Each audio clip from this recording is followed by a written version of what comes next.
Opposition forces in Libya say they're planning a final assault on the capital, Tripoli. It's essentially the last part of the country that remains under the control of longtime leader Colonel Muammar Gaddafi, and protesters say his days in power are now numbered.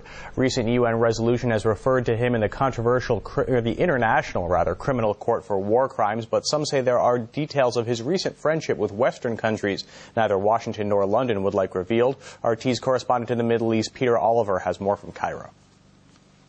The current front line in the battle between opposition forces and those soldiers still loyal to Colonel Gaddafi is the city of Zawiya at the moment. Now that's around 50 kilometers to the west of the capital, Tripoli. The opposition in control of the majority of the city, majority of the country, if not all of it. Their headquarters based out of Benghazi, the second city in Libya in the east of the country. Now, that fighting has continued. We are hearing of peace in Tripoli at the moment, quiet there as armed militias control checkpoints on the streets. Now, we can hear from Sergei Lavrov, the Russian foreign minister. He addressed the UN Human Rights Council. He condemned the violence in Libya and said that the country should be allowed to determine its own future. Mass protests across the Middle East and North African countries have exposed a range of problems that have piled up for decades. First of all, poverty, unemployment, and unguaranteed social and economic rights in general. These problems should be addressed by the people of the affected countries without any coercion or external interference. The use of military force against civilians is unacceptable. In Libya, it caused hundreds of civilian deaths. Russia condemns such violence, demands its immediate cessation and the observance of international humanitarian law. On Saturday, the United Nations imposed sanctions upon the Gaddafi regime. These included a travel ban, the freezing of assets of Gaddafi and his family and close associates, as well as an arms embargo. Also included in those sanctions was the referral of Colonel Gaddafi to the International Criminal Court in The Hague. Now, this has caused some experts to look twice at this, at what could come out of those investigations should Gaddafi or any of his associates testify at the court in The Hague. Now, over the past decades that Gaddafi has been in power in Libya, he's been something of a pariah, especially to Washington and to London. Now, in recent years, we've seen him rehabilitated in the eyes of those governments somewhat, but what revelations could come out in a trial in The Hague could be embarrassing to both of those countries. I think the Americans and, I don't know, people like Tony Blair would be very, very frightened of, or Nicola Sarkozy or Mr. Berlusconi of Italy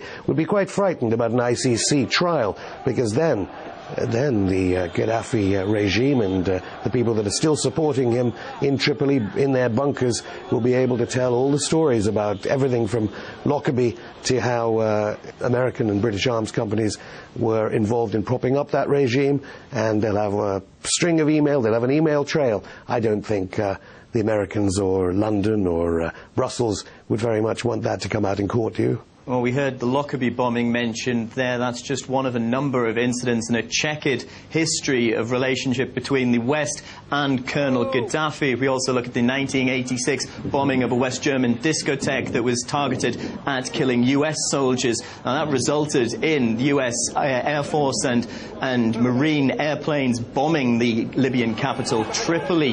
However, in recent years, we have seen this rehabilitation of Gaddafi in the West amongst Western governments.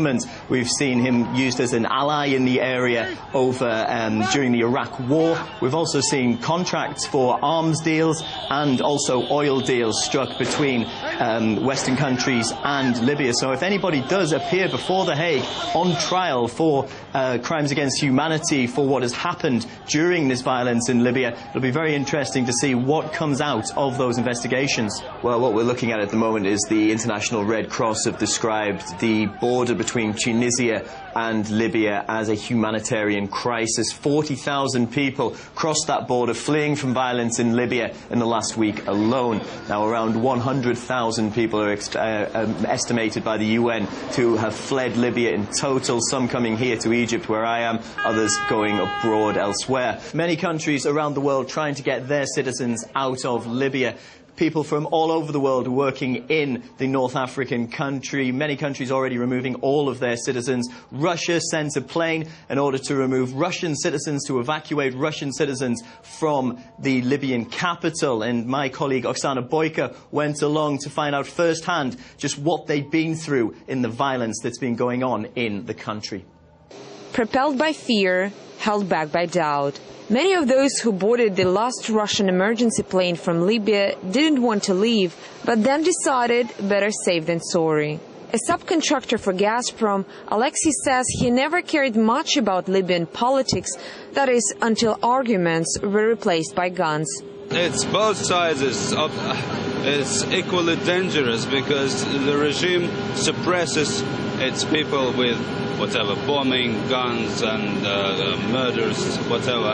And the people who are tired of the old regime, they get the guns and they just don't feel any responsibility when they start. And once they start killing people, it doesn't really matter whether it is friend or foe.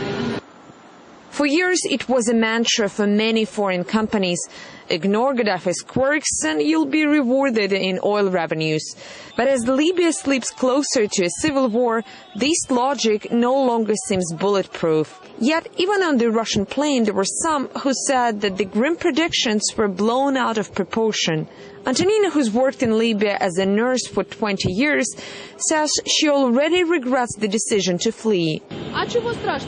All those reports by Al Jazeera and other Arab language channels cause sheer panic among the people.